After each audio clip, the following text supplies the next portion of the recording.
जरा सोचो, तुम रात के वक्त एक बस में बैठते हो और सिर्फ एक पल के लिए तुम्हारी आंख लगती है, लेकिन जब तुम जागते हो तो पूरी दुनिया बदल चुकी है। ना कोई इंसान, ना कोई शोर, सिर्फ एक खौफनाक सन्नाटा। कहानी शुरू होती है हांगकांग के बस स्टैंड से। एक लाल रंग की मिनी बस खड़ी है जो ताइपो की तरफ जाने वाली है। एक एक करके टोटल 17 लोग इस बस में बैठते हैं। सभी अनजान है। कुछ स्टूडेंट्स हैं जो पार्टी करके लौट रहे हैं। एक इंश्योरेंस एजेंट है जो थका हुआ है। एक यंग लड़का है जिसे अपनी गर्लफ्रेंड की फिक्र है और एक रहस्यमयी औरत है जो थोड़ी अजीब लग रही है। अब आता है वह पल जिससे उन सबकी जिंदगी बदलने वाली है। बस एक लंबी सीधी टनल के अंदर एंटर करती है। टनल के अंदर लाइट्स जल रही हैं और बस के आगे पीछे और भी गाड़ियां हैं। सब कुछ शांत है, लेकिन जैसे ही बस टनल के दूसरी तरफ से बाहर निकलती है, माहौल एकदम बदल जाता है। पहले तो किसी ने ध्यान नहीं दिया, मगर बस में अब धीरे धीरे सन्नाटा छाने लगता है। वह लड़का जो अपनी गर्लफ्रेंड को मैसेज कर रहा था, नोटिस करता है कि उसका मैसेज सेंड नहीं हो रहा। इंश्योरेंस एजेंट अपना फोन चेक करता है। नेटवर्क तो है पर कॉल नहीं लग रहा।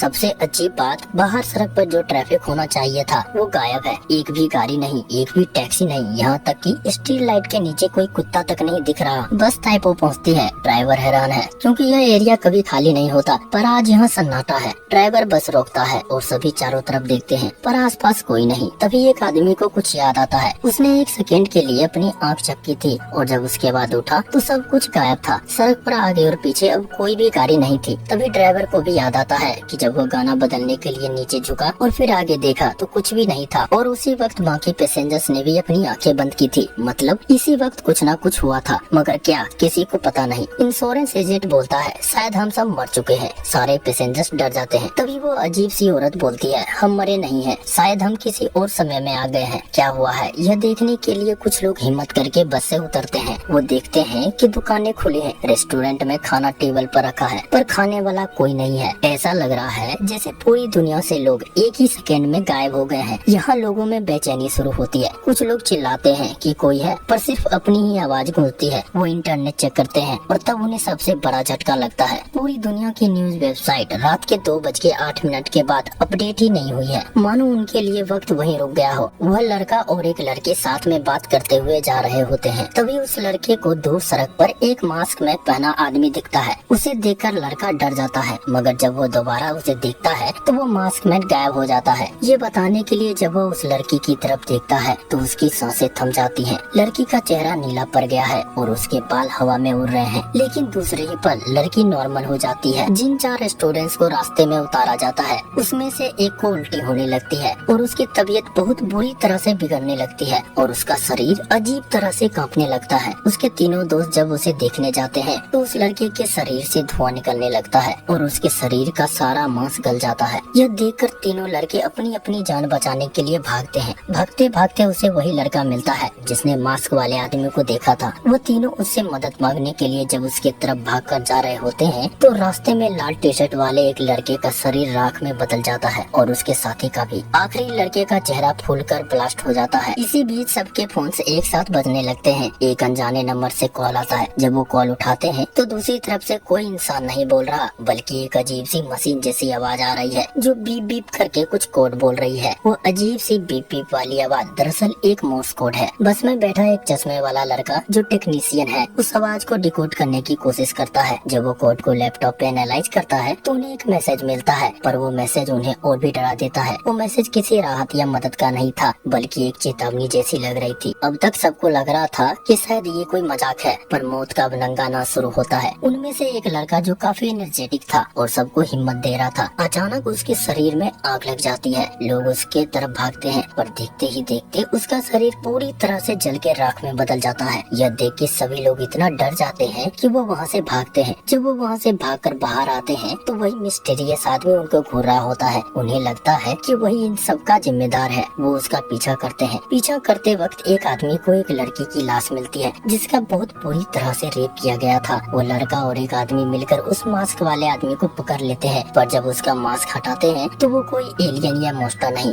बल्कि एक डरता हुआ इंसान ही निकलता है जो जापानी भाषा में कह रहा होता है। वो लड़का बार बार अपना मास्क मांग रहा होता है जैसे कि बाहर की हवा में कोई जहर हो, लेकिन डर के मारे वो लोग उसकी बात समझ ही नहीं पाते और वो मास्क वाला आदमी उनके हाथ से निकलकर भाग जाता है। वह लड़का अपनी गर्लफ्रेंड को सपने में देख रहा होता है। तभी अचानक उसकी आँख खुलती है। योतसाई को उसकी गर्लफ्रेंड का कॉल आता है। वह रोता है और कहता है कि वो लोग बस में फंसे हैं और सब गायब है। लेकिन उसकी गर्लफ्रेंड जो कहती है वो सुनकर उसके रोंगटे खड़े हो जाते हैं। वो कहती है तुम कहाँ हो, तुम्हें गए हुए 6 साल बीत चुके हैं। यानी बस के अंदर बैठे लोगों के लिए बस एक रात गुजरी थी, पर बाहर की दुनिया के लिए 6 साल निकल चुके थे। अब तक 17 लोगों में से काफी कम बचे हैं। सब लोग एक कैफे में जमा होते हैं। तभी अचानक उस लड़की के बॉयफ्रेंड का चेहरा नीला पड़ने लगता है और उसका शरीर धीरे धीरे राख में बदलने लगता है। अब उन सबको समझ में आता है कि यह कोई नॉर्मल गायब होना नहीं है, बल्कि उसके शरीर में अंदर से कुछ ऐसा हो रहा है जो उन्हें अंदर से जला रहा है। यो तसाई उन्हें बोलता है कि कल मैं घर गया था और तब मुझे मेरी गर्लफ्रेंड का कॉल आया था। वो बता रही थी कि हम 6 साल से गायब हैं। यह सुनकर सब डर जाते हैं। चश्मे वाला लड़का बगल में लगे केमिकल प्लांट को देखकर बोलता है शायद केमिकल फैक्ट्री ब्लास्ट हो गई है, जिससे हम सब मर गए हैं। बस ड्राइवर बोलता है बस में पेट्रोल खत्म हो गया है, तो मैं पेट्रोल पंप से पेट्रोल लेकर आता हूँ। उसके बाद हम सब केमिकल फैक्ट्री चलेंगे, जिसे पता लगा सके कि क्या हुआ है। जब वो गाड़ी में पेट्रोल डालकर जा रहा होता है तभी पीछे से वो नशेड़ी आदमी उठता है। वह नशे में था, इसलिए उन दोनों में लड़ाई होने लगती है। बस ड्राइवर उसके कंधे पर एक बड़ा सा चाकू मारकर उसे गाड़ी से बाहर फेंक देता है और गाड़ी लेकर वहाँ से निकल जाता है। तभी कैफे में बैठे पैसेंजर्स में से एक लड़का उन सबको बताता है कि जब बस रुकी थी तो हम दोनों एक साथ उतरे थे और हमारे साथ एक लड़की भी उतरी थी, जिसको मेरे दोस्त ने जबरदस्ती पकड़कर उसके साथ गंदा काम किया और उस लड़की को मार दिया। अब हमें पता चलता है कि उस मास्क वाले आदमी को पकड़ते वक्त जिस लड़की का रेप हुआ था और उसे मार दिया गया था, ये काम इसी दरिंदे ने किया। उस लड़के की बात सुनकर सारे पैसेंजर्स गुस्से से भर जाते हैं। ड्राइवर और बाकी लोग डिसाइड करते हैं कि इसे जिंदा रहने का कोई हक नहीं। लड़की किचन से एक चाकू लेकर आती है। उसके बाद एक एक करके सभी लोग उसे चाकू मारते हैं। वो लड़का माफी मांगता है, गिड़गिड़ाता है, मगर कोई भी उस पर रहम नहीं करता। वो आदमी उसे चाकू मारते हुए कहता है मेरी 2 बेटी है, 15 और 16 साल की, और मैं उसे बहुत प्यार करता हूँ। जिसका तुमने रेप करके मार दिया वो भी किसी की बेटी होगी। यह बोल के उसे मार देता है। अब सबको लग रहा होता है कि यह मर गया।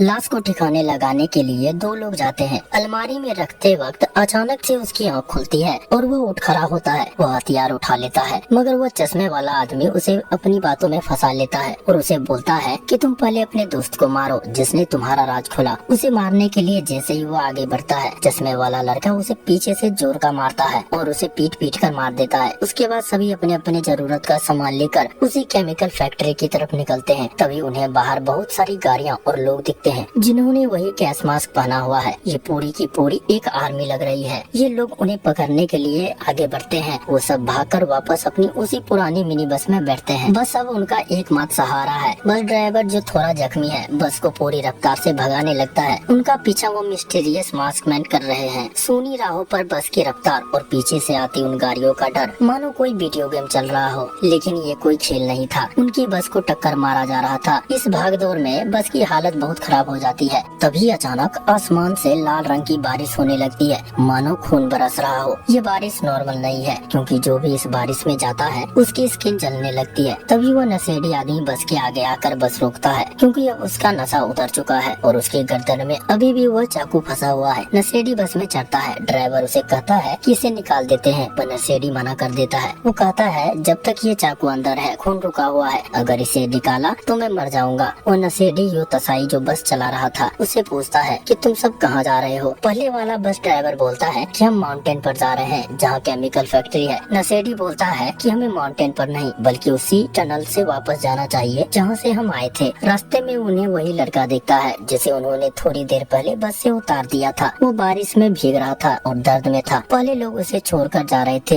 लेकिन फिर उन्हें एहसास होता है कि इस दुनिया में उनका एक दूसरे के अलावा कोई नहीं है। ड्राइवर बस रोकता है और उसे वापस अंदर लेता है। रास्ते में आते समय सब अपने अपने हसीन लम्हों को याद कर रहे होते हैं।